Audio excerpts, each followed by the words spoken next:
Jordan Peterson says life is suffering. Number one, let's all just agree to that. Life can be suffering. Number two, that you are far more stronger than you think. And number three, what makes the suffering tolerable is if you have some sort of a meaning attached to it.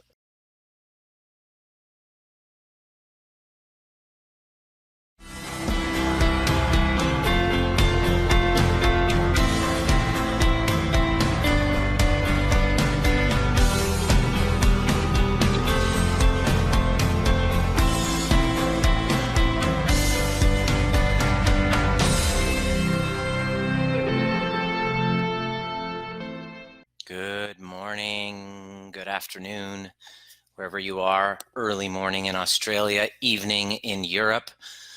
My fellow quarantinos, that's become a kind of what's the word I'm looking for? It's a endearing term now that we're all, that seems to be taking off, my fellow quarantinos. Today, we're going to be talking about strategies that are going to get you regulated. Remember, every single transmission that I bring, my commitment to you is that it's going to bring your attention back into yourself, back into gratitude. Hello, my dear Diana, my wife-to-be, my fiancée, my baby mama is here. Hello, darling. I miss you very much.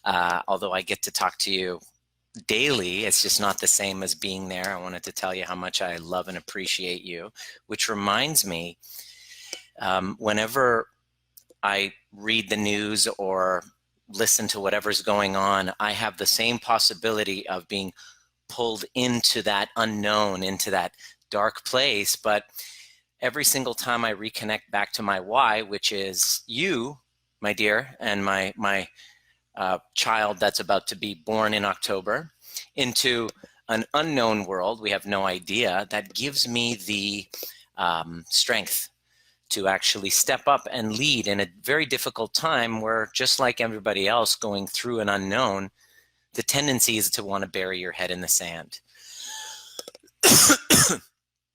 And if you're here on this call, on this Facebook Live, and you don't know who I am because you were invited by somebody, I just want to tell you I'm shocked. It's been 5 days, and we have over 500, well, almost 500 people in this group, people that I don't even know.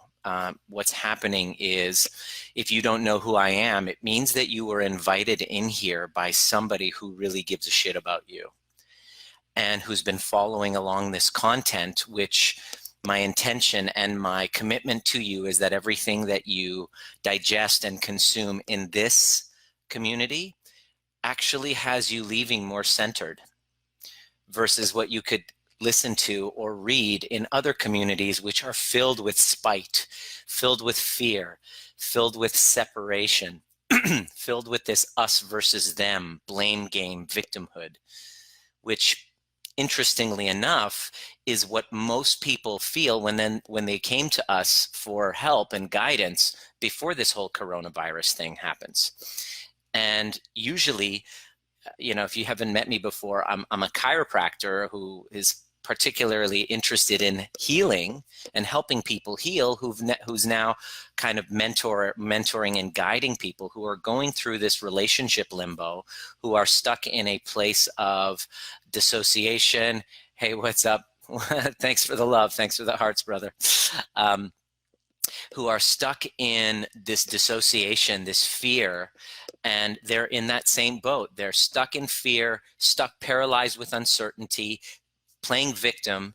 And what's interesting is that in helping those people become connected with themselves so that they can get deeply connected with their own intuitive guide that's inside, there's an internal navigation system that's within you that knows exactly what the next move is, that can show up and serve the present moment.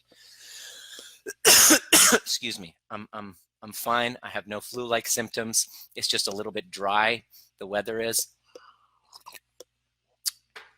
And even if I did, you're safe anyway, right? So the interesting thing is that right now we're in a period of time where if you're scrolling through social media, which if you're like most of us, our social media consumption has gone up.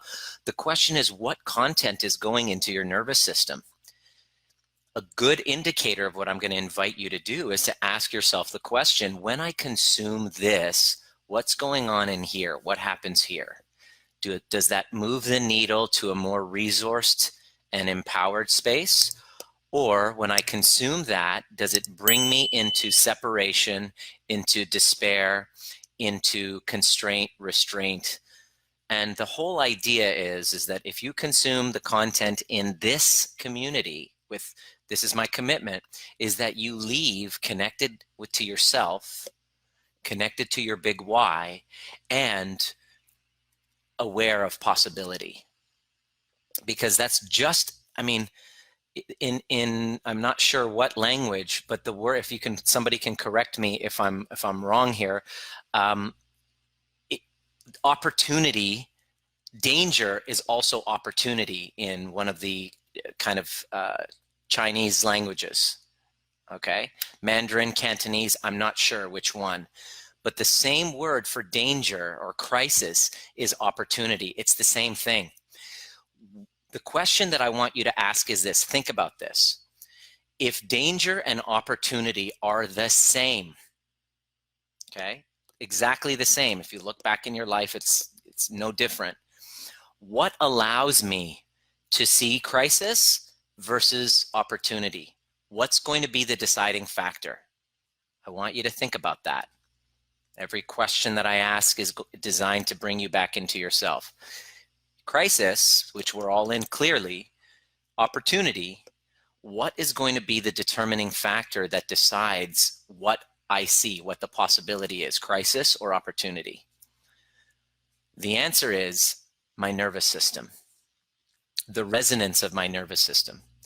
The resonance of my nervous system dictates how I perceive the world. And you have 2 billions of bits of information coming at you at once.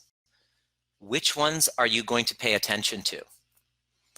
We have this default mode in our nervous system that has a negativity bias, that we are slanted. It's like a curve. It's like a slope that we have a ball on, and that slope naturally wants to fall towards the negative. And in other words, we're programmed to see and look for lack of safety everywhere. We're just naturally designed that way. It's part of our nervous system. It's there for our survival. How many of you know? Let me know, hit the love button if you know what I'm talking about. That naturally, without you even thinking about it, you're designed to look for what's wrong. You don't need any help with that. But during times like this, where there's a crisis, at the same time there's opportunity, my nervous system, depending on its level of resonance, will see danger and retreat. And when I see danger and then I retreat, what happens to possibility? It's gone. My perceptions won't see it. How many times have you had the experience of a little insight, a little breakthrough, where you had a mentor or a guide show you, hold a mirror, ask you some questions, and all you saw was danger, because that's how you were seeing it. You had that negativity bias. Your nervous system was dysregulated. You were in a state of alarm and panic. Your body wasn't working well. You thought you were going to die. Could you see any opportunities there? No. You're like this, you're tunnel vision. And then when you're like that, what happens to your relationships? What happens is you create an us versus them dynamic. There's a separation. There is no us. There's just us versus them. There's the good guys, us, and then there's the bad guys, them. Civilizations are at war because of this chronic dysregulation. However, when you have somebody who's regulated, who sees a greater possibility because they're not emotionally engaged in the story. Their nervous systems are regulated and they see possibility. This is a mentor, a guide, a coach, somebody who's trained to be able to help you see the light, doesn't buy into your victim story, only sees possibility for you, knows that crisis and opportunity are one and the same, depending on your regulation of your nervous system. In other words, depending on what's going on inside of you. Points you into a certain question that gets you to see a different opportunity. All of a sudden, what wasn't working, what was not possible, all of a sudden becomes wide open to you. Has that ever happened to you? Have you ever been able to have an insight that shifted, that moved the needle, and all of a sudden you were exposed to new possibility? That's my goal of you being here. Why am I doing this? Well, because I know, first of all, I'm doing this for me and my partner, because I know that my partner, Diana, I know that what's going on in her nervous system is going to impact our baby. And I want to make sure that I, first of all, am grounded in myself and in my heart so that I could create safety for those most important to me. Next, after that, is I have a community of people, clients of mine from all over the world. If you've never met me before, I lead this type of work with a global community of people who are dedicated to healing from their old wounds so that they can feel a deeper connection with their heart, a deeper connection with their intuition, a deeper connection with their purpose. And therefore, by doing that, the relationships around them start to transform from toxic ones, from disconnected ones, to deeper connection, deeper intimacy. That's basically through crisis. This is what I do. This is my calling. And so if I don't take care of me first and fill my own cup and make my well-being a priority and my nervous system a priority, then I'm no good to Diana and my baby. I'm no good to my family, no good to my good friends who also rely on me. And I'm no good to my clients who are also going through what we're all going through. And so Jordan Peterson says life is suffering. Number one, let's all just agree to that. Life can be suffering. Number two, that you are far more stronger than you think. And number three, what makes the suffering tolerable is if you have some sort of a meaning attached to it. So those things are what give me the strength to be able to day to day, moment to moment, recommit back to this work. This work, which all entails digging up all of those unhealed parts, digging up all of those unloved parts of me, looking at them, even though my ego and every part of me wants to stop and not look at them, wants to avoid, wants to keep distracting and deflecting. I do that so that I can actually have an experience where I'm not running away from myself anymore. And the ultimate win is my ability to look in a mirror and say, I love you. My ultimate win is my ability to stand in front of you and to share vulnerably and to kind of open up a portal for you for possibility instead of what the world is doing around you, which is keeping you constrained. So everything that I'm sharing with you is an active meditation of bringing you back into your heart, bringing you back into your purpose. My resonant tone of my nervous system, you'll be able to feel. So it's a great responsibility I take, and I take it not just for you, but for me as well, because that is the way through crisis, is taking on responsibility. So I'm going to recommit you back to why you're doing this. What I want you to do is to think of the names of the people. I don't want you to say my kids or my friends. I want you to list in this group right now the names of the people that you're doing this for. Hey, Andrea, Arsh, I see you. Maris, I see you as well. Maris, do this. I want you to engage. By the way, if you engage and you are present, you're using this part of the nervous system. It's getting you out of your amygdala, fight or flight. Simply by answering my question, by taking in what I'm saying, not just being just having popcorn and watching, but actually engaging with me, this is actually going to help regulate your nervous system. It's a fucking amazing mind hack that I do with my clients, that people feel completely different. In fact, you will feel completely different after this transmission than you did before. 100% of the time, that's my commitment. And I do so by resonating my nervous system with that of gratitude and service. And I'm going to show you how to do the same in every call and encourage you to make this your number one practice. So when I ask you, what are the names of the people for my clients and raising the collective? Andrea, go into the names, hun. I want to see the names. There's a reason. There's a reason. Be coachable. This is your coaching call. Write in the comment section the names of the people that you're doing this for. Why are you doing this? What is your why? For you to make your healing a priority, for you to heal your wounds, for you to make the greatest version of yourself. Who wins because of that other than yourself? Who are you doing this for? I want to see their names. Hey, Nick, good to have you, brother. Write down the names of the people you're doing this for. I want to see them.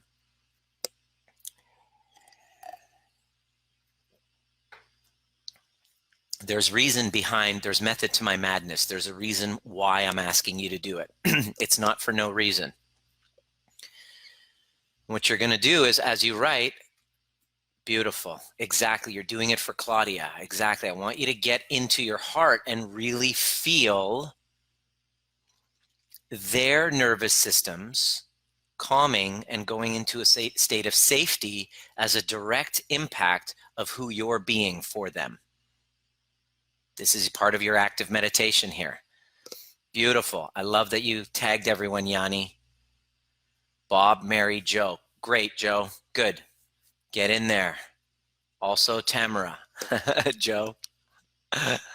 Tamara, I forget which one. It was one of the two. It's a coin toss. Tamara, I think it is. I got it right.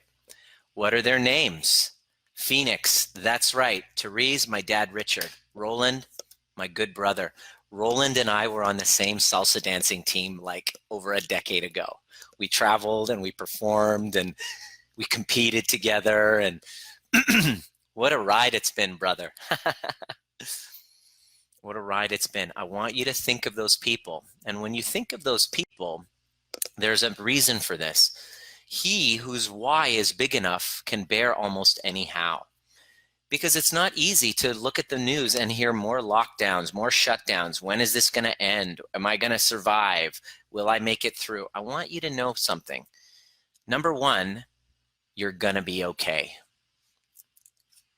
I just want you to touch your hand to your chest, getting into your breath,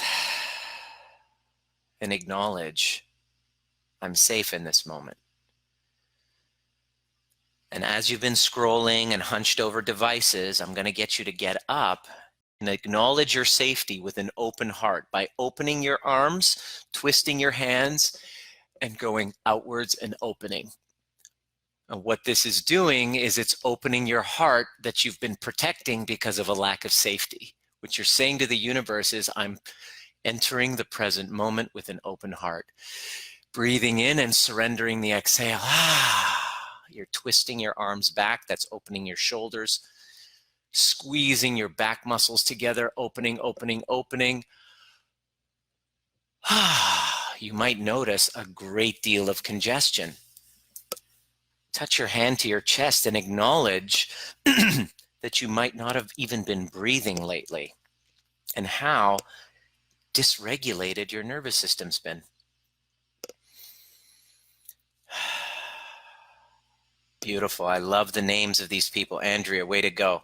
See what happens when you put the names down? Did you notice a difference? It impacted. It wasn't a general. You literally had to energetically connect with these people, which brings your level of why up. This is your foundation for any of this. This is your foundation for crisis. This is what I teach my clients when they're going through breakups, relationship crisis, career transitions. Where do I go? I'm going in the unknown. Well, we get you connected to your why first, because that's the thing that you lose the most the second you become dysregulated. Let me say that again. The thing that disconnects you from your why and your purpose are the hormones of stress. The hormones of stress, because of their protective mechanisms, cortisol, adrenaline, epinephrine, they cause our bodies to go into fight mode or flee mode or freeze if you're in dorsal vagal shutdown, if you go on previous lessons and understand the ladder of your nervous system. To understand the mechanisms of your nervous system is critical for you to learn how to regulate it. Because if you don't, you're unconscious and a victim to the externals. But when you get this right, you actually are able to tune in with your body and say, oh, I'm in dorsal vagal shutdown. I know exactly what to do. Dorsal vagal shutdown, when you're in that freeze mode, you must move your body. What's in the way? You don't want to move your body. When you're in dorsal vagal shutdown, you need to connect with other people. What's in the way? You don't want to connect with other people. But when you understand this, you're like, I'm shutting down. I don't want to connect. I don't want to move. I must override the resistance and do it. Why? To save my life and the lives of the others around me. Not save your life like emergency, but over time, you know what it's like to have a parent who's been in shutdown mode, who's detached from you. You know what it's like to have a mother be in such a state of panic that she's in her head all the time and that you're just like not feeling seen. You know what that's like. And that it impacts your life. And guess what, moms, dads? I'm not trying to make you feel guilty. I'm just telling you what's at stake. Your lack of regulation and your shutdown causes the same feeling to children, which is exactly why these triggers and these traumas get passed down from generation to generation. You relate to others the way you do relationships, the way relationships were done to you. You parent the way parenting was done to you.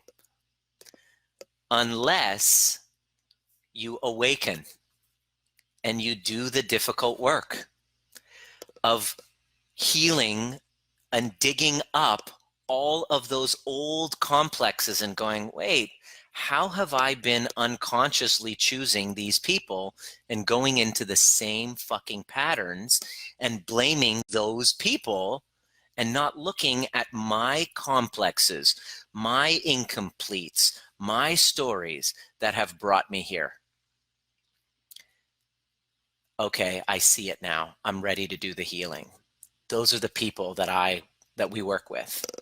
And when you do that healing, it's connecting to tremendous pain, reconnecting to your younger self that wasn't seen, wasn't heard, wasn't loved, had trauma. The one that you abandoned a long time ago is calling for you. And if you told me 2 years ago that I would be talking to my inner child, I would have thought you were fucking crazy. But this is the path. There is a younger version of you right now who went through a trauma that all of this coronavirus stuff is activating and reminding you of. In fact, what you're experiencing now is not new. There's an earlier version of you, maybe in 9/11. For me, one that came up this morning when I was doing this work, when I was doing my overview meditation, which I'm about to do for you soon, so stay with me, was the version of me that didn't know after I left my chiropractic practice, didn't know what was to come. The future was not certain. I didn't know where my next client was going to come. I didn't have a relationship that I was connected to. I felt disconnected from everyone around me. And after the transition happened, it basically exposed the fact that I didn't actually love myself. And it exposed the uncomfortable fact that I was using my skills and superpowers of helping other people, being on stage, you know, entertaining other people, to distract me from the fact that I didn't love myself, and I was looking for that approval externally. And those of you who've been following along, many of you have reached out and wanting extra help, wanting kind of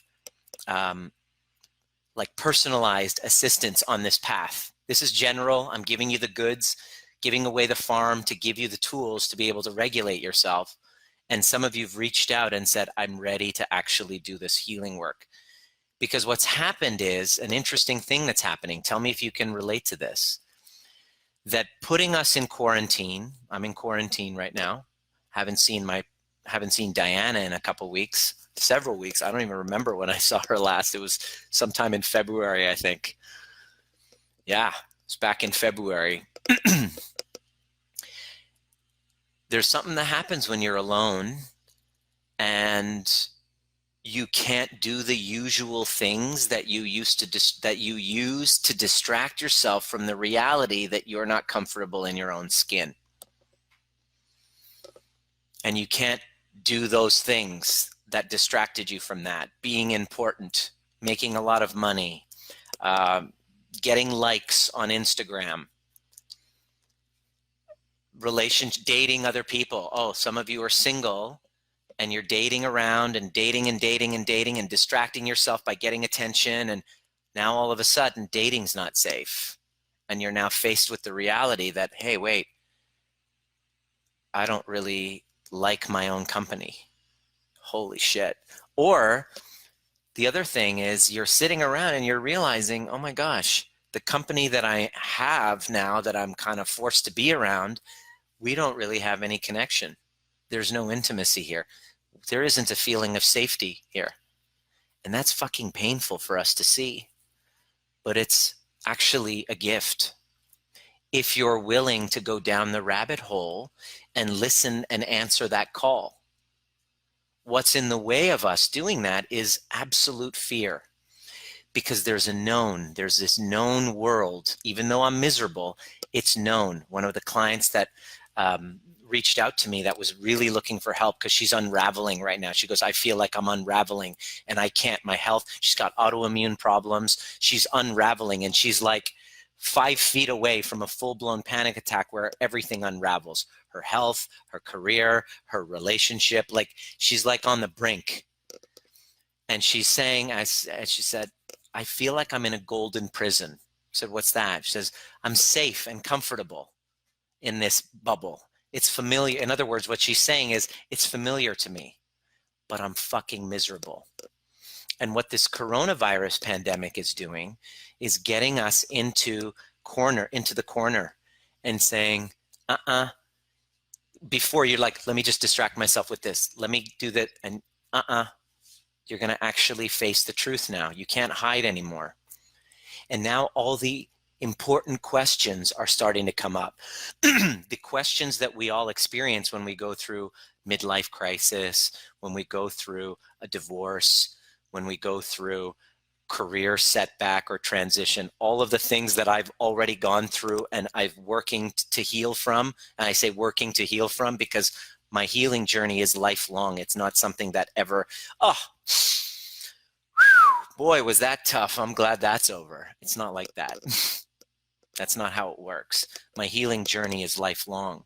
And as the truth continues to reveal itself. Nothing lasts forever. The truth continues to reveal itself. As the truth reveals itself and I open my heart, it's a new layer of loving a part of me that I haven't yet loved. In other words, my journey on this planet, on that floating spaceship, planet Earth, spaceship Earth, is to find ever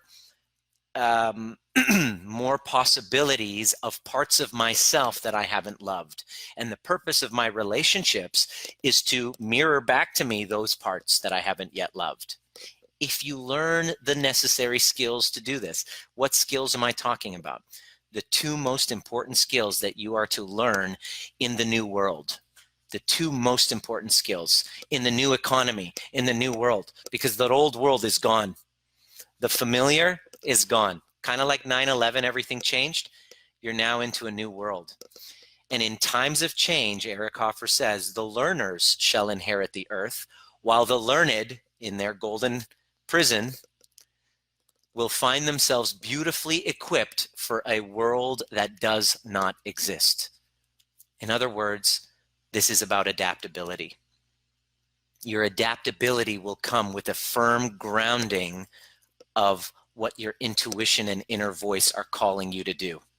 The problem is that the traumas we've gone through have disconnected us from our inner voice. And we can't hear it. So what do? We look for approval outside. Tell me what to do. We seek relationships that we feel that are going to get what's missing inside of us, and they never work because we're seeking it outside of us. But when we take that on and we resource ourselves and we stop distracting and we start feeling, we start getting into feelings, you know, those things that we try to avoid, you know, those things we don't want to address, you know, those things that we get into our heads to try to cut ourselves off from. I had to learn how to do that. And when I did, all of a sudden my intuition started to bubble up.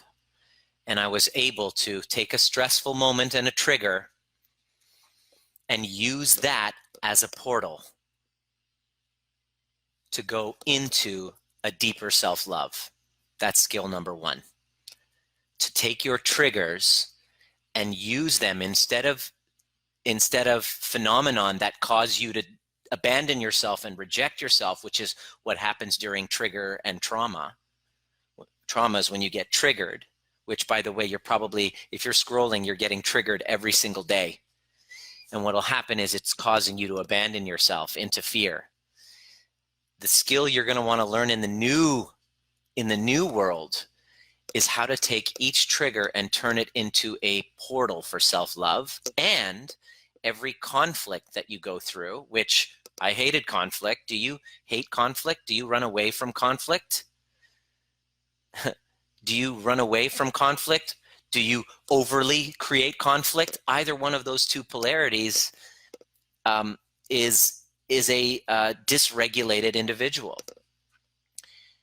But when you learn not to avoid conflict, not to seek conflict, but to embrace conflict as a portal to deeper intimacy, what happens is you don't try to find somebody who doesn't trigger you. You don't try to avoid people who don't trigger you. You actually are able to see whatever comes up, process it, and then use it as a tool to create deeper intimacy. And so this is an interesting thing for me. Yesterday, after the transmission that I did yesterday, Diana was watching and it triggered her because she just kind of, she's got hormones. She's got pregnancy going on. She's got all sorts of stuff. And it's been heavy on her to not be around me because, let's face it, it's tough for her to keep her hands off of me. And that's why I had to quarantine myself. Poor girl. Love you, Diana. Yes, I try to avoid conflict. Yeah, I see that. Totally. And then if you avoid conflict, the conflict happens within your body, which is where, because Rita's one of our clients we're working with, which is where the chronic pains come from. If you embrace that conflict, what happens is you're able to process it and alchemize it. Your trigger proof basically means alchemy. To take your triggers that traumatize you, that want you to run away from other people, that want you to hide from other people, that want you to avoid people and avoid the conversations, and use those to deepen to see, there's a part of me I haven't loved, and to give that to yourself, and to take conflict and to use that to deepen your connection with another person. What's more important than that? So I started prioritizing that. And lo and behold, within a short period of time, I would say 6 months, I basically, in walks in my person, somebody that I never thought that I could really commit to, too busy gaining validation from the many. I couldn't settle down with one. I realized that behavior was because of a lack of intimacy, because I didn't fully love and appreciate myself. So I had to find the many in order to do it, because if one withdrew their love and affection from me, I couldn't live with myself. I had to have one on the side in order to have that. That is a classic, common thing that comes from a deep lack of intimacy and a deep lack of self-love. In fact, this pandemic has now helped expose the fact that we don't love ourselves. If you can trace it upstream, I can show you that it's all the same cause. This pandemic, I don't love and I don't trust myself. I'm disconnected from my intuition, so I don't trust that I can come up with the right solution from a resource place to be able to add enough value to be able to create community, create safety for others and myself, because I don't feel safe in my own body in the first place. And this whole crisis that we're all going through is actually exposing that. So what do? We take this time to heal. We don't pay attention to content that's going to cause our nervous systems to frazzle and fry. We actually use this time to become very selective. This is what we tell our clients who are dealing with health crisis, relationship crisis, is right now, the content that you're going to put here and here is to create a YouTube list right now of content that inspires. I have a show on YouTube called Trigger Proof. Watch it. We talk about all things neuroscience and healing with relationships, the neuroscience of healthy relationships. Holy crap. Instead of saying, oh, I'm just going to meet the right person and they got to change and this has got to change. No. I'm going to take on the work of becoming trigger proof. Yeah, they got their work to do as well, but I'm going to take it on. I'm going to heal what's inside and allow my inner leader to emerge. And what will happen is, as you resonate a nervous system tone that's different than the level that you're at, you start to meet people before these are the people that you're hanging out with. You're all kind of co-regulating the same nervous system. That's why it's so important for you to be engaged in a community of people that you want to aspire to become like, rather than the ones that keep you down. Because when you do this work, and I'm going to do the active overview meditation with you in just a minute, you're going to elevate to this level. And guess what happens? You start to, holy crap, you start to see there's others like me. And you start to draw in and attract the person at that level. Now, it doesn't mean that my partner and I don't have challenges, but what it means is that we are both taking responsibility for our own triggers. And when I learned this, what would used to happen was when we would get into an argument, I would have to defend myself to prove that I was worthy of love. When you're defending yourself in an argument, what you're doing is your childlike self wants to tell the other person, no, I'm actually lovable. No, shut up. Please shut up. Let me prove to you that I am lovable. This is why you're wrong and I'm lovable. What you're unconsciously doing is telling them you're right, they're wrong, I'm right, therefore I'm worthy of love. What if you approach the conflict already knowing that you were? How would that shift the dynamic? How would that shift the argument? It changes it completely. And what would happen last night when, Diana is a private individual. She doesn't do social media. And now she has the misfortune of getting married to me, who basically I pretty much put myself out there all the fucking time, every day. I try to be as transparent without being creepy. It's a fine line, right? I try to be as transparent as possible without creeping the shit out of you. And so that That's very confronting for her. She's fucking triggered every day when she's watching this stuff. So I'm just saying, sweetheart, I see you. I love you. I appreciate you. I'm sorry for this, but hey, too bad. But she's willing to own that and willing to heal through that. And so I have an emotional pregnant partner who all of a sudden got triggered and made me the cause of it. Well, that's what my story was. And immediately after, I've had a not so amazing day either, hasn't been picnic for me to be by myself. I wanted to go in and defend myself. I wanted to tell her how she was wrong. The old version of me was so hell-bent in proving myself right. And that's how I showed up in every fucking relationship. The narcissist. That's exactly how I showed up. There's always a narcissist codependent dynamic. Maybe you understand, you're in one right now. There's a narcissist, there's a codependent. You're both sides. You're going to, sometimes in one relationship, you were the narcissist. Other times you were the codependent. This is the key to an unconscious relationship. By the way, tomorrow on Sunday is our relationship conversation. You got to make sure you're here tomorrow and invite as many people as possible, because I'm going to be teaching you the trigger proof, how to create conscious relationships with the trigger proof method. Okay. Who's in this narcissistic codependent dynamic, you better make sure that they're there tomorrow, same time. And I'm going to talk about that. And so I would show up as the narcissist. And this time what was happening is, as she was telling me all of this, I felt myself wanting to defend myself. And then an interesting thing started happening. I was able to resource myself the whole time and acknowledge that I didn't have to prove myself to her. And by me not proving myself to her, allowed her to actually express all of her rage and sadness and everything that she was directing at me.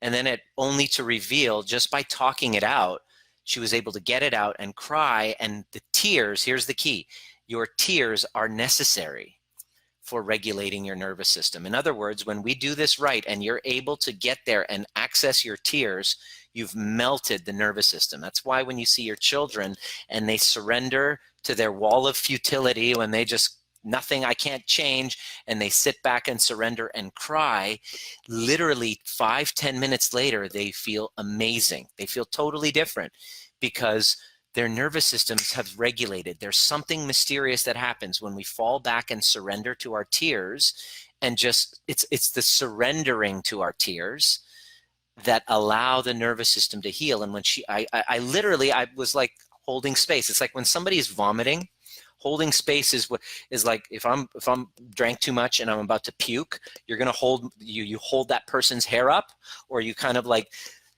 pat them. That's holding space while they vomit. When you become trigger proof, you're able to allow those around you to have their big feelings and you not take it on. Because we are conditioned to stop people around us with their big feelings because we can't handle it. We can't resource ourselves. It's actually ingrained.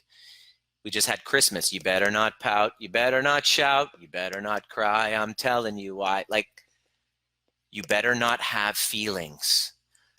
You know, in Persian culture, that will say, "Geriye nekun, zishte," don't cry, it's ugly. In other words, your feelings that are coming up are not appropriate. So shove them down. So you've been conditioned to betray yourself. No wonder you don't know what your intuition is. No wonder you don't. For the record, Nima did an amazing job while I cried about everything. Thank you, darling.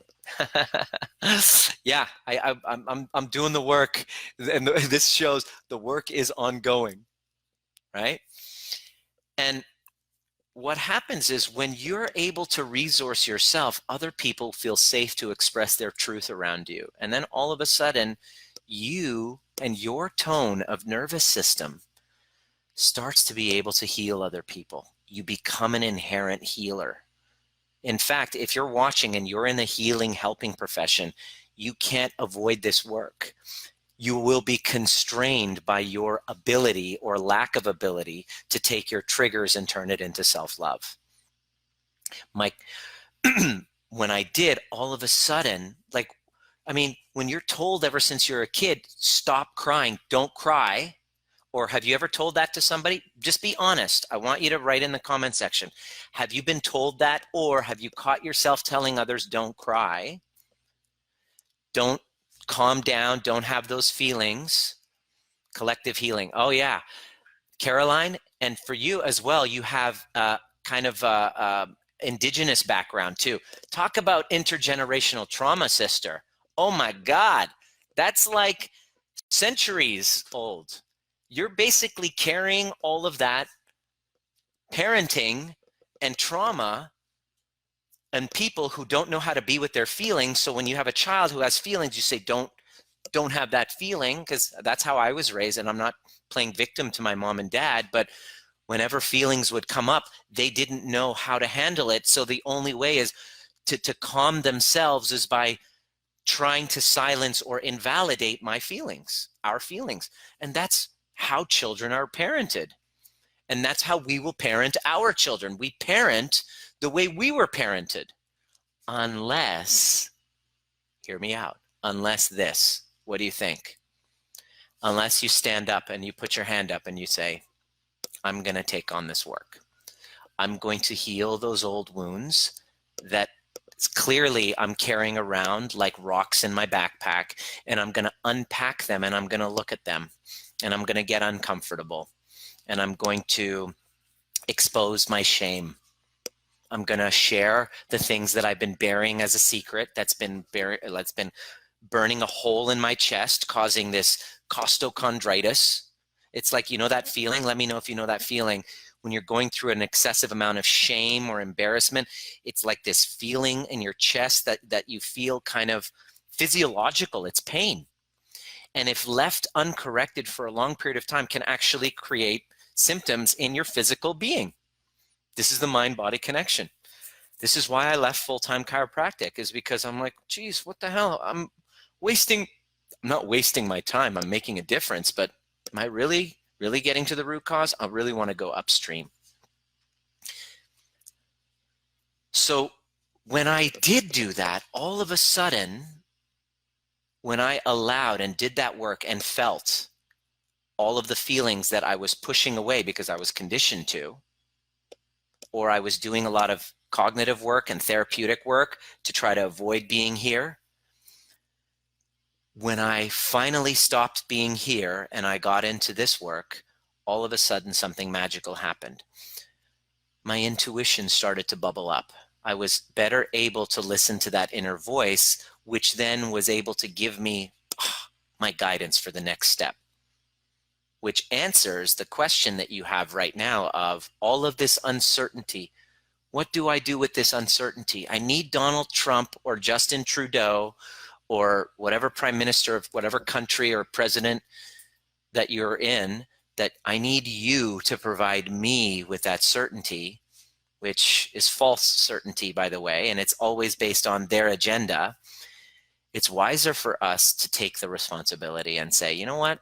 I'm going to create my own certainty by learning how to dance in this uncertainty and learn the tools of becoming trigger proof, so that I can have my own inner voice and guidance emerge, so that I can then lead and look around and see a bunch of dissociated people around me panicking, grasping for some sort of answer, and I can show them that their answer is inside. And when I did that, all of a sudden, my purpose emerged. Relationships became healthier.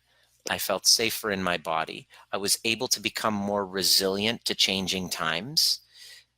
And it sucks. I mean, it sucks to be in quarantine and away from my partner, but I'm okay. And I'm actually inspired by the opportunity. I see crisis, of course, it's all around me, and I see an opportunity. Basically, it's like the universe saying, Nima, you know everything you've gone through? Now is the time for you to step up and share it and lead You wanted to be this leader. You wanted to make a difference on the planet. You had this astronomical vision where you're always imagining the planet and you're imagining yourself floating around on that spaceship Earth, making a difference, being a light, creating facilitators everywhere who wanted to heal other people. What are you waiting for? You waiting for Trump to give you the okay? Step up and fucking do it now. And it was like, you mean step up and just take off the mask and share myself? But my ego is screaming and wants to keep me safe in my golden prison. So you see, every step up must cause us to look at ourselves and really question. There's a call that's coming in right now. There's a little call in your hero's journey that's happening right now. And I know that it's there. You know that it's there. It's been knocking for so long. It's been knocking at you and you've been ignoring it. Hit the love button if this resonates with you. Okay? Hit the love button if you've noticed there's been a knock consistently, or there's been a phone call. This is part of your hero's journey. And what's going to happen is your work, I'm like Morpheus, you're Neo. Your work, Neo, I'm your Middle Eastern Morpheus, is to answer that call. That's the next stage, is to answer the call. I want to step up and lead. Okay. Guess what the next stage of the hero's journey is if you follow Joseph Campbell's work or you watch any movie, any play, any hero's journey. It's all the same story, whether it's Wizard of Oz or Luke Skywalker, everything, even The Matrix. What happens when Morpheus says, you're the one, Neo? Neo's like, okay, cool. He's following the white rabbit. Okay, good. What does Neo say? No. This is my Keanu Reeves impression. No, I'm not the one, bro. He didn't do it like that, but that's what I hear whenever Keanu Reeves talks. There's the refusal of the call. Your ego wants to keep you safe in what's called the golden prison of safety, which is miserable. But it's safe, it's familiar. So you're called upon, you're basically calling upon, it's calling you to something greater. That's the gift of transition. What do you do in times of certainty? Do you cover up and shore everything and go into fear? That's what the masses are doing. The leaders go all in and actually use this time to upgrade. Let me say that again. This is what I tell all the clients that are going through relationship limbo. What do I do? Should I stay? Should I go? What do I want to do in my career? But I'm scared. I'm anxious. I can't. I'm going to wait until I feel safer, where I have more money, when there's disposable income. And I just go, It's the exact opposite. You must double down and actually invest in yourself in these times. You must invest in your upgrade. That's what you do during these times, because it takes because you can't fake that. You're actually going all in and you're burning the boats and you're saying, no, I'm going to step up and I'm actually going to do the opposite of what the masses are doing. I'm doubling down. I'm investing in my vision. That's what I did. And it's fucking scary. I've invested heavily in this vision of training people, my overview method, to help heal their past trauma. You guys are going to experience it in a moment, where I take you through a meditation. There's several phases of it. I have a 3-day training that takes people through each step, and it's fucking powerful. Let people know if you've actually been there, what your experience has been like with it. Yeah. So, Tamara, welcome. So, your answer is to upgrade yourself during this time. It's not to retreat and go into safety. That's a different nervous system. What you're doing is you're scaring the crap out of yourself and you're expanding. And not one person has died from doing this, even though your ego feels that you will. In fact, there has to be a death. Actually, that's wrong. You do die. The old identity of you must die. I'm planting the seed right now for you. In this transition, in this coronavirus crisis, you cannot emerge the person that came into it. You have to be better. You have to upgrade if you want to be amongst the leaders, if you want to be the people that inherit the new earth. In times of change, the learners shall inherit the earth, while the learned in their golden prison will find themselves beautifully equipped for a world that does not exist, hoping that someone will save them. You must save you by doubling down and investing in you. That's how you do it, essentially. Remember when you told Troy that? Ah, yes, invest in your upgrade. Yes. Mary, good to see you, darling. Mary, I want to acknowledge Mary, okay? Mary is a client of ours in her late 60s, has been married for over 30 years, okay? Over 40 years, I believe. Correct me if I'm wrong. And what's happened is she's having the best relation in the last 2 months that we've been working together by her taking full responsibility for healing her own past wounds and reconnecting to the younger version of her. This is the younger version of me. Okay, we all get you to do it by really, but not here. A felt sense connection and reparenting her. All of a sudden, magically, her relationship with her partner changed. And they were on the brink of, I don't know, whether we should like call it quits or not. Now, they have a deeper connection than ever. Ever.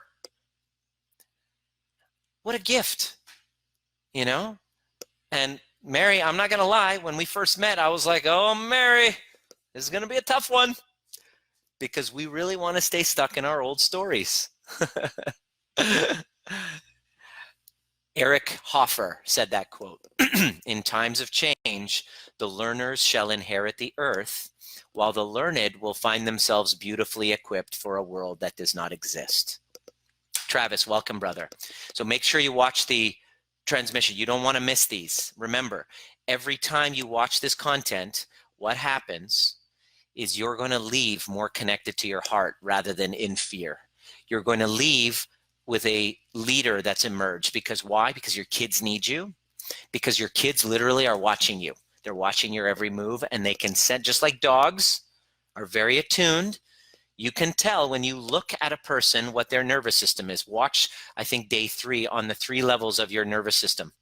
You're either in dorsal vagal shutdown, you're in sympathetic, or you're in ventral vagal. You must know which one. If you want to learn how to regulate your nervous system, you have to be able to have the tell. You have to know your tells, where you're consciously connected.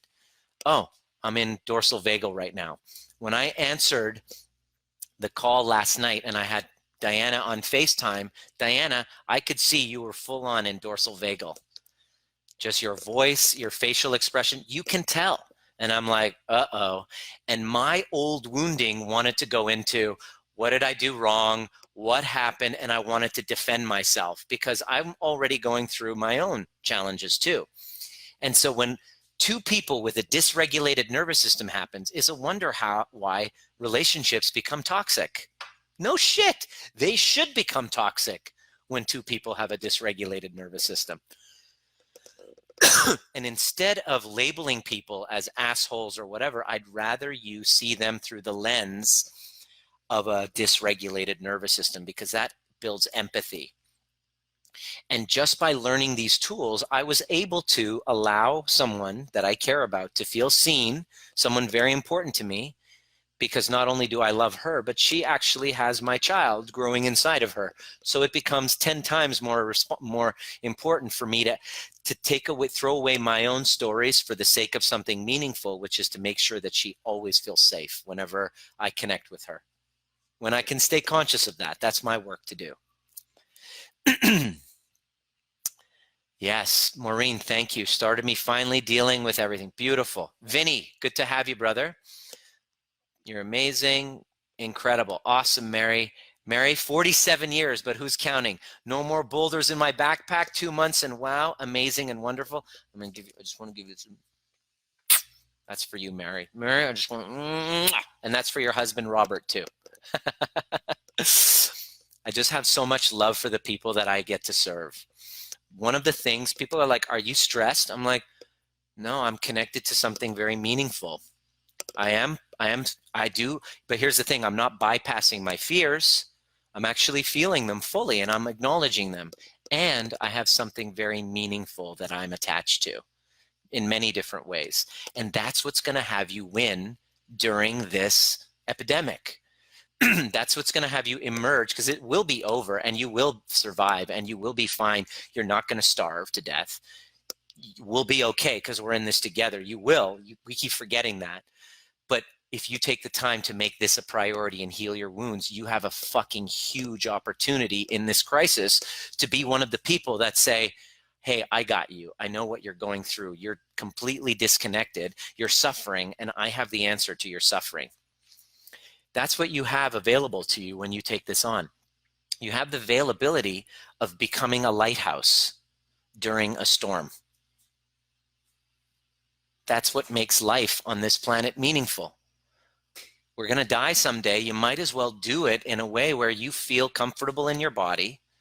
You love the people you're around. You're able to be yourself and speak your truth.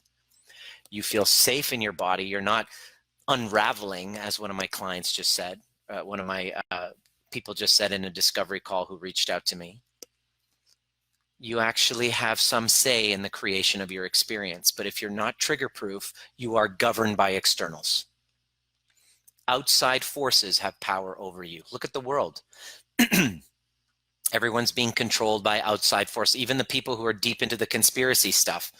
I love a good popcorn drama like anyone else, and I like doing that. But what? How am I feeling when I'm engaged in that?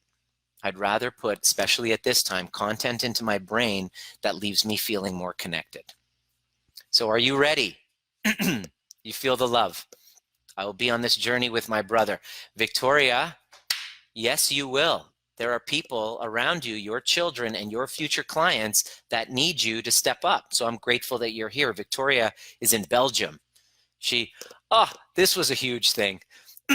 Victoria, when she reached out to me, I asked her, I said, how did you find out about me? And she was watching Joe Dispenza's video. If you go to Joe Dispenza on YouTube, Emotions, I did a Q&A in one of his events, and I asked the question, and boom, that becomes one of his content.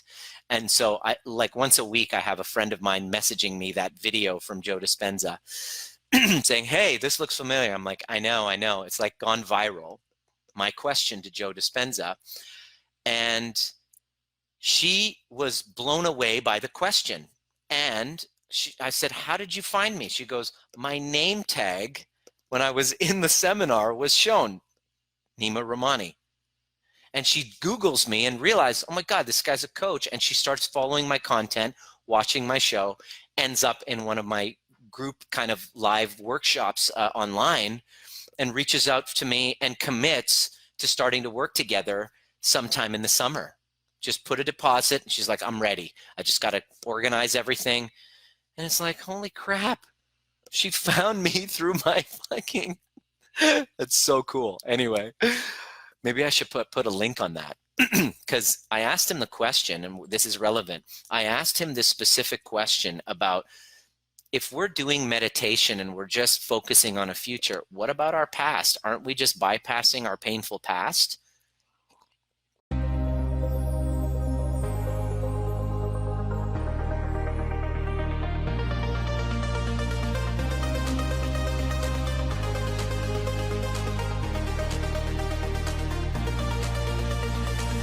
My name is Dr. Nima Rahmany, and you've been listening to the Trigger Proof, designed to teach you the most important skill necessary for a dramatically changing world, which is nervous system regulation.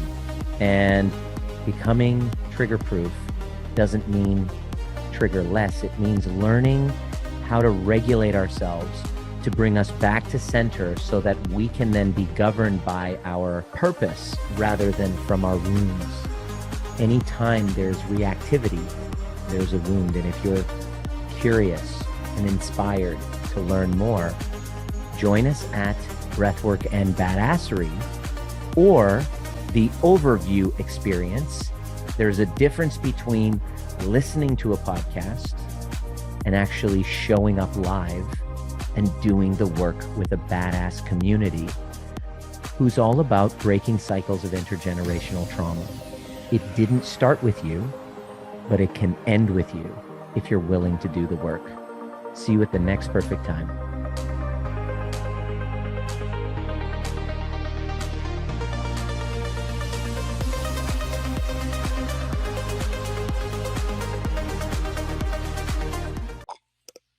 And he went into a long 11-minute answer that didn't really answer the question, but it revealed something for me.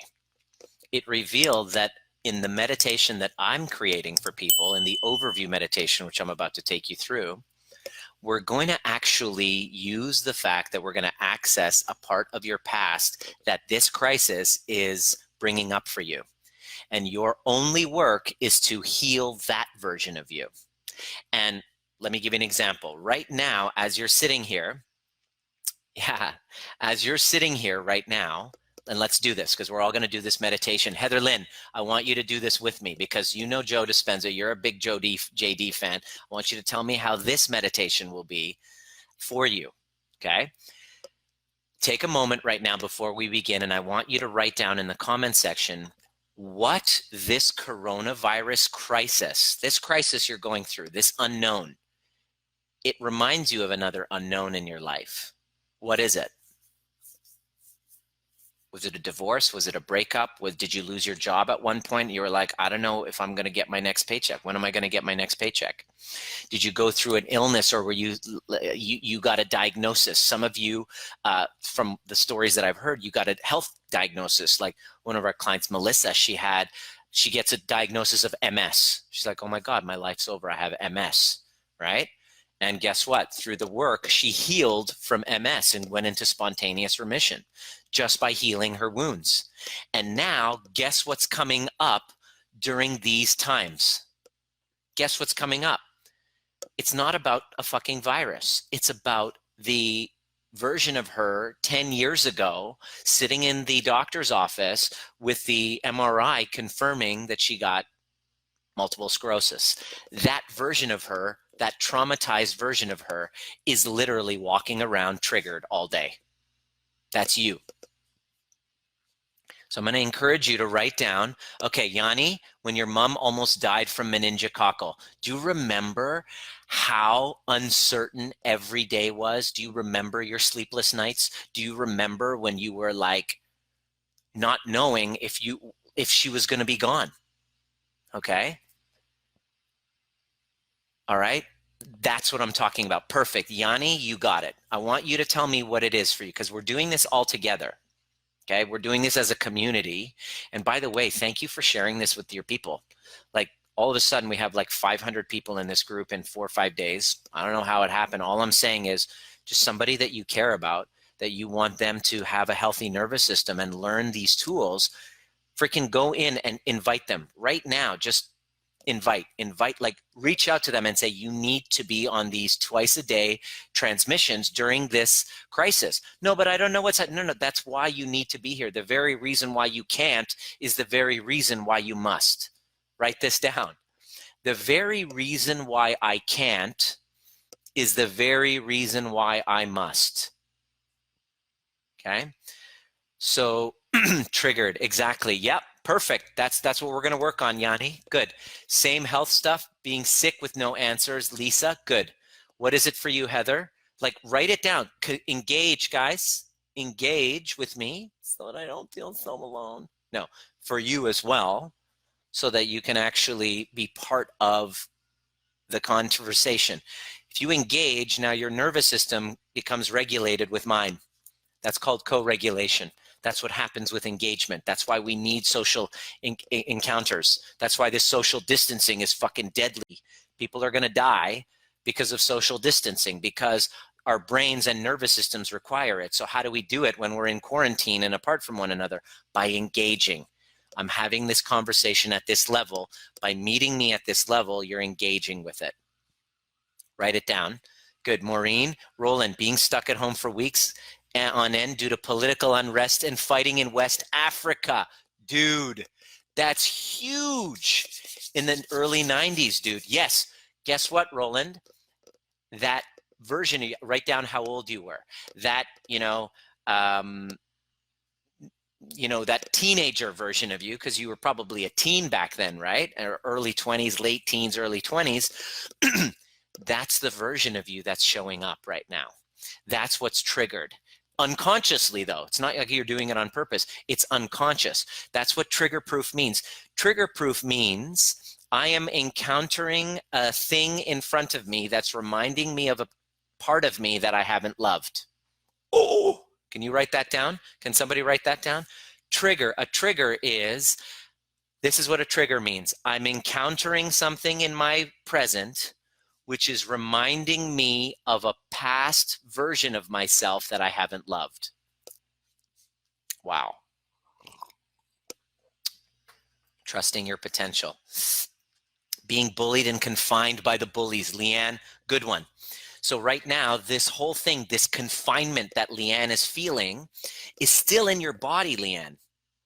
Right? By the way, Leanne, I know you've been following me for quite some time. It's been like 5 years. I don't know what you look like because you don't have any photos of yourself, but it's nice to see you, and it's great to finally engage with you in this. I hope to meet you someday at one of our events. It would be an amazing pleasure. But I think you found out about me through Melissa, I believe, but it's great. But Leanne, your confinement, if you're feeling confined right now, don't be surprised if there's like a 13-year-old version of you starting to come out. You start acting like your 13-year-old self. The trigger means that I'm confronted in this moment by a version of myself that I have abandoned and not loved. That's what a trigger means. What we do is we blame the other person for the trigger.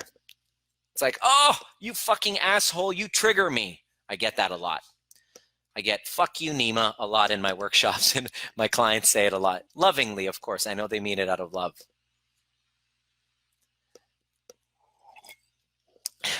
But I get that a lot because I trigger people. And what I'm here to do is say, okay, good. I don't give a shit about triggering you because I do give a shit. I'm not trying to trigger you, but I'm here to teach you that whatever's triggering you right now is a younger version of you that you're confronted by, that you're seeing, that you haven't yet loved. That person that's triggering you doesn't actually exist. I want you to look at it that way. Whether it's your husband, your kids, it's not their fault. They are revealing an unloved part of you that's waiting for you like a little child. Please come and get me. Is awakening that inner parent within you. Does that make sense? Can you resonate with this? Right? Through Melissa, yes. Trigger is I am encountering something in my present which is reminding me of a past version of myself that I haven't loved. Does that make sense to you? Can you resonate with this? This was my biggest fucking reveal. I got to teach people this. It's going to change the world. When you learn this, it changes your relationships. Think about that. Just try that on, because this is a whole new context. Think about it. I've just revealed to you that a trigger means I am encountering something in my present in the form of my husband, in the form of my kids, in the form of Nima, in the form of Donald Trump, reminding me of a past version of myself that I haven't loved. Okay? Being bullied at school, Tamara, in this morning, feeling unimportant and abandoned when a past boyfriend left. Perfect, Tamara. Tamara, perfect. Okay, good. Now that you have it, are you ready for the work? And by the way, if you just jumped on, Luigina, it's good to have you. You better go back and start again. When you jumped into the program like a couple years ago, we have completely transformed the content than what we have now. Like, this is evolving. And as I'm evolving, I want to bring you with me. This is my goal. Okay. Are you ready? Perfect. So here's what I'm going to do. Yes, waking up to the deep reason behind your trigger is not comfortable at all. What a wake-up call. Mary, I love you so much for taking that on, because in the beginning it was Robert, and then it was like, no. The trigger, Robert is revealing a younger version of Mary that you haven't yet loved, that feels unloved, has been abandoned. What opens up for your relationships when you learn this? Think about that. Think about that. What happens is your relationships become a spiritual practice. And when I got that, I was like, oh, I know that I can be married now. I thought after my divorce, I'm never going to get married because I can't handle my triggers. I just want to meet someone who's not going to trigger me. And then I woke the fuck up and realized that her job is to trigger me.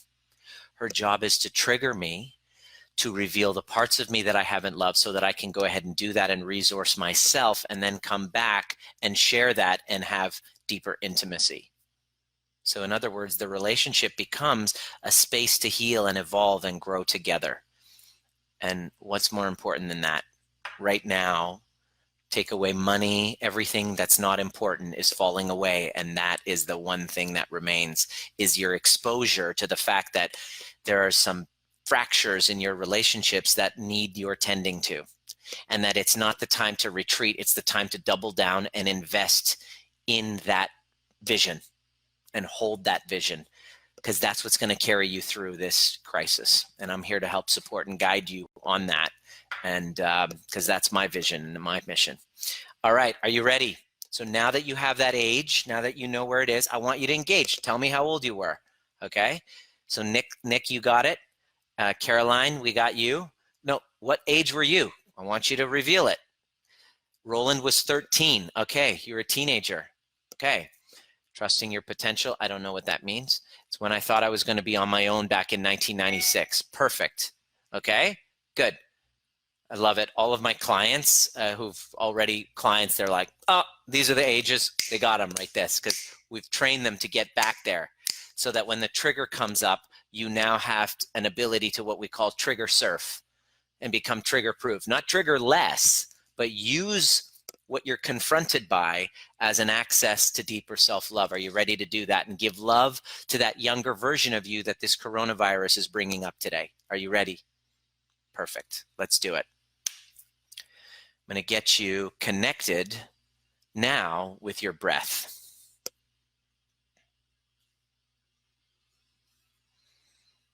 Connecting deep with your breath. Surrendering the exhale.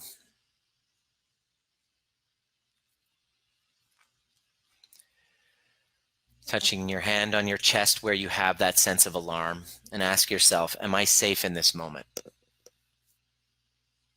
Really acknowledging that you're safe in this moment.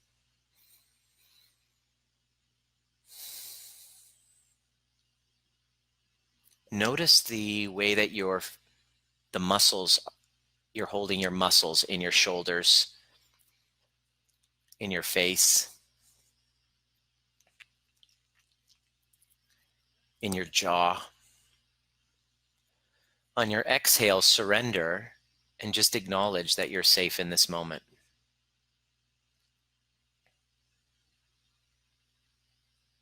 Feel your shoulders relaxing. And as you notice where you are and you feel the sensations of your body and the way that you feel on your chair and the chair that you're sitting on, become aware of where you're sitting on the globe from the moon perspective, while simultaneously being connected with your breath.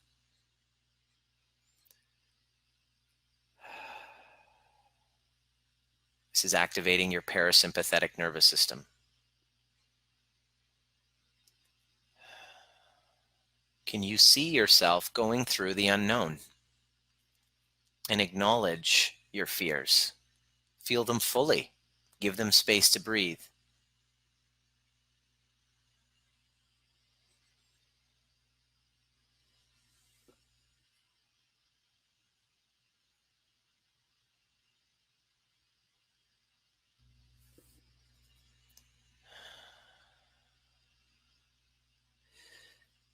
Now go to the space of alarm, and you're going to go back to that younger version that was in that same conundrum that's similar.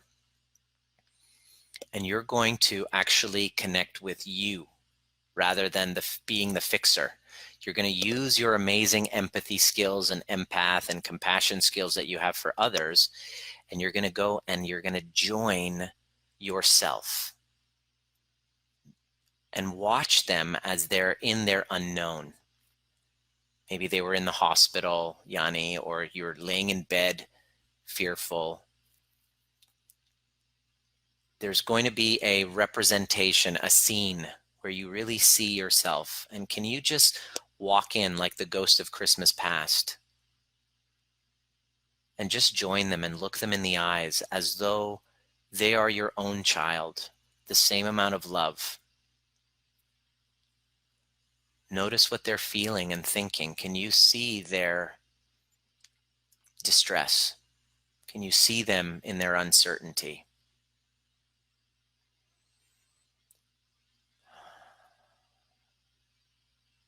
As you surrender into that and give them the space to feel everything they feel, can you look them in the eye and speak to them as their guide? Say, hey, I see you. I can see how scared you are. I can see how hard you're working and how you're just grasping and you're in that unknown. You don't even know if you're going to survive this. You don't know how you're going to make it through. All of your feelings are valid. You're safe to feel them all with me. And if you feel comfortable embracing them, you can put your arms around yourself like this, embracing them, breathe with them, and soothe them in their big emotions.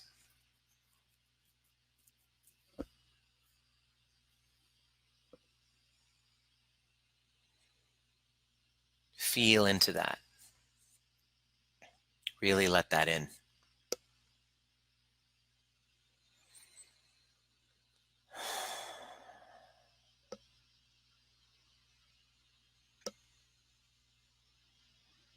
Let them know that they're safe to express themselves. And as you hold them in that safety, notice their tense, alarmed physique where they don't feel safe. Notice them actually relaxing and easing into the safety of your connection.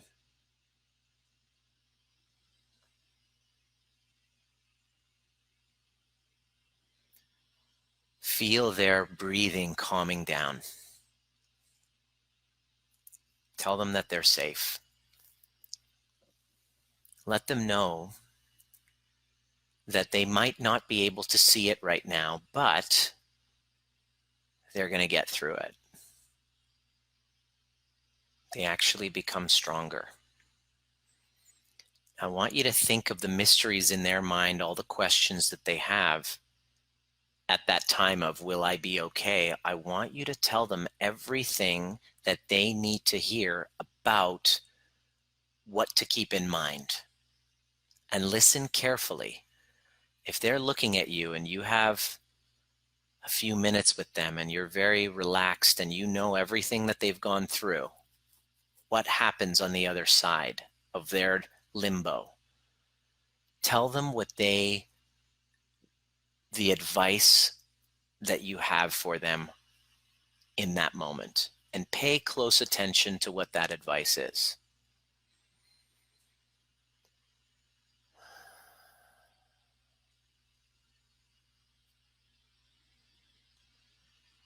Will I be okay? What's your advice to them?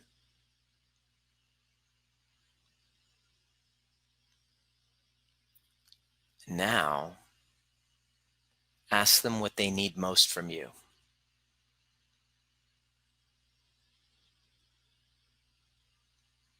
They're going to give you some sort of guidance to help them regulate.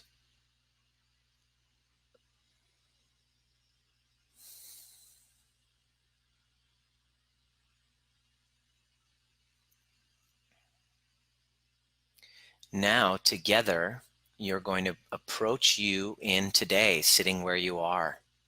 And with that version of you, you're going to bring that version of you to today. You're going to guide them into your life right now, Roland, you're going to get that young man in West Africa and you're going to bring him into your reality now and show him everything that you have now. Kind of like the ghost of taking that past version of you and saying, hey, look at what your life is looking like right now. Look at what you have around you. Look at what you've achieved. And what I want you to do is look at yourself now through their eyes. Let me say that again. Look at yourself now through their eyes of what they have now that they only dreamed of back then. And as you see it, just feel your heart open with gratitude that they at that time only wished that they would be where you are now. Feel it.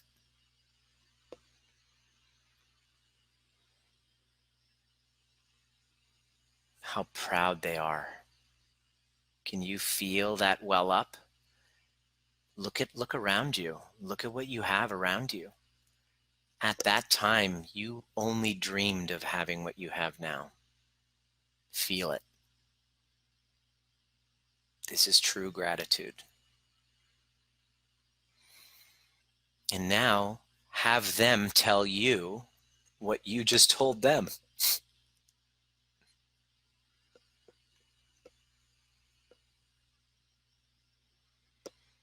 For your guidance, that's your inner voice to guide you to your next move, to what you're going to accomplish today or over the next little while. And your work is to stay connected. And now, as you're connected to that, create a vision for yourself through this event. Now, fully resource with that sage advice that you just gave yourself. What would you love to create?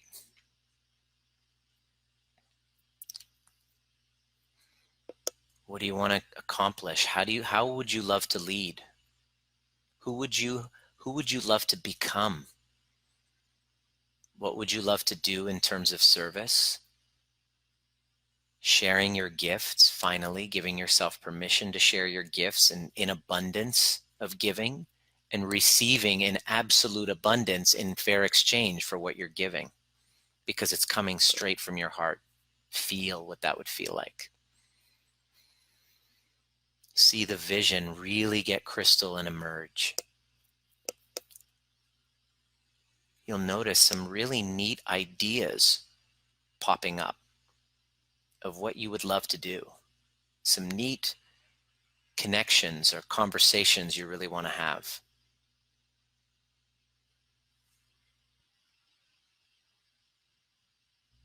Feel it.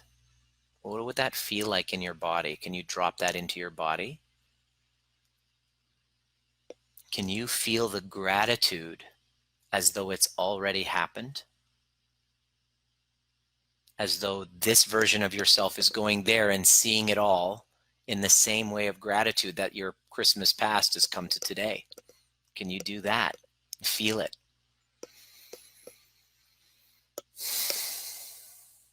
Drop that into your body and feel it as though it's already happened. And now you're going to ask the universe for a sign. God, universe, Jesus, whoever. You're going to ask for a sign that allows you to see that you're actually co-creating. You're not alone in this, and that you're on the right path, and all your work is to do is to connect every day, despite the madness. Ask for that sign now.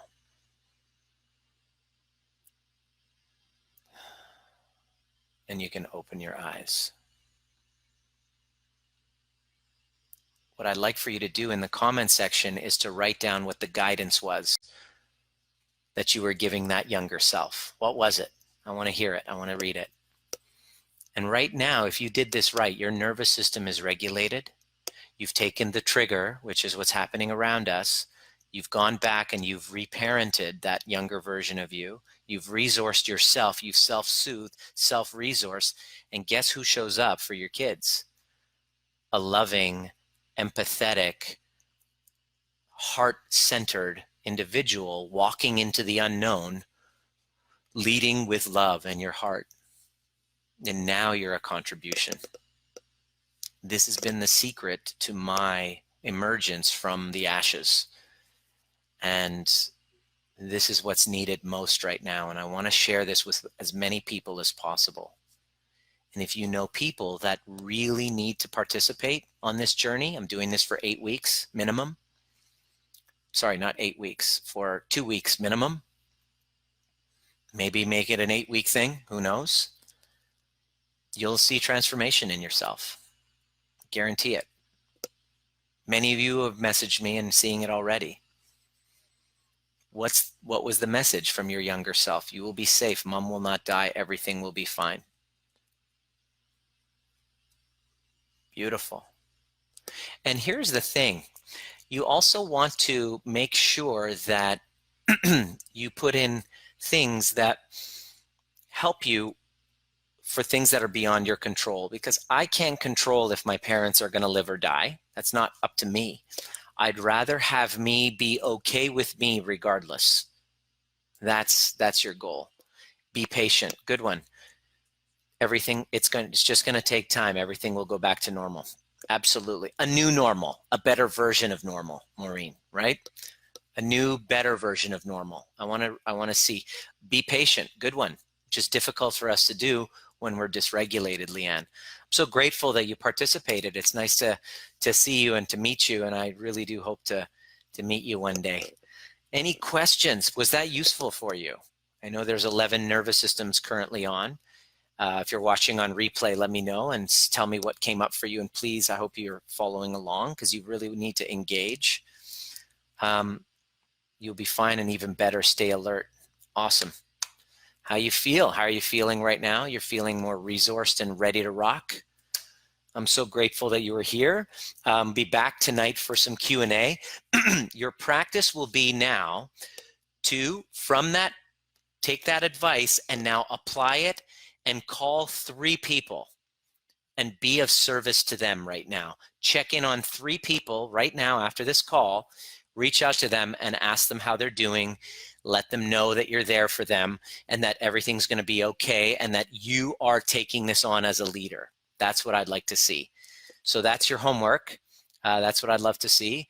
It's okay. You're safe to speak up. You have an important message. Beautiful, Heather Lynn. Beautiful. It did too. A better new normal. Beautiful. Thanks for participating. I'm so grateful. Heather, how was that for you? So grateful that you were here.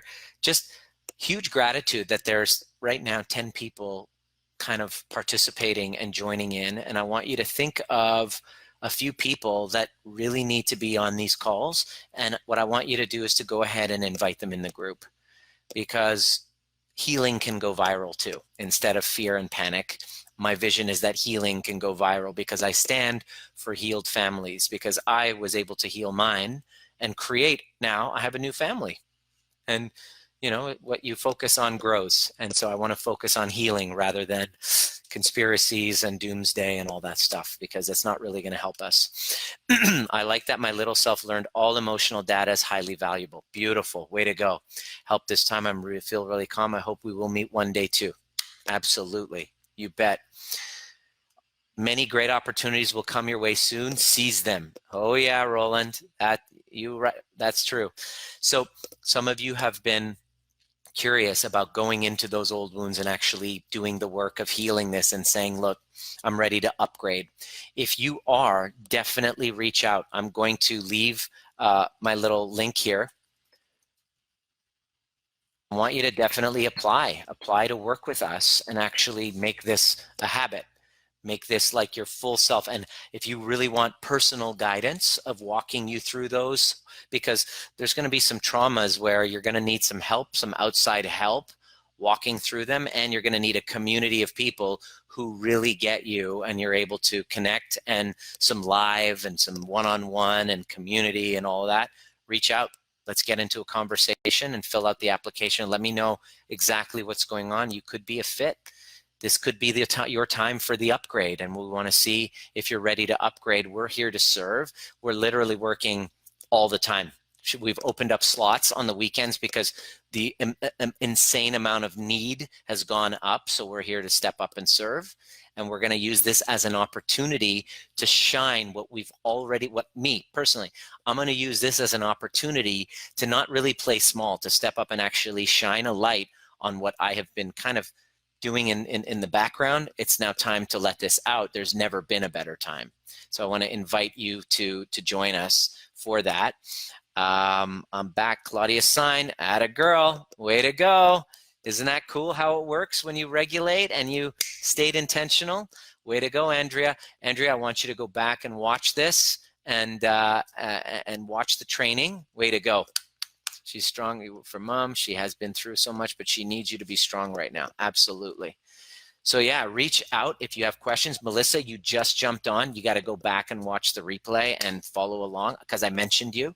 I talked about you in it. And yeah, I'll see you guys tonight at 7 p.m. Pacific, 10 p.m. Eastern. Make sure you subscribe. All the best. Let me know if you have any questions. Think of about 5 to 10 people that you really know that need to be here and invite them in. I look forward to serving you. See you next time. Let me know what your greatest takeaway was.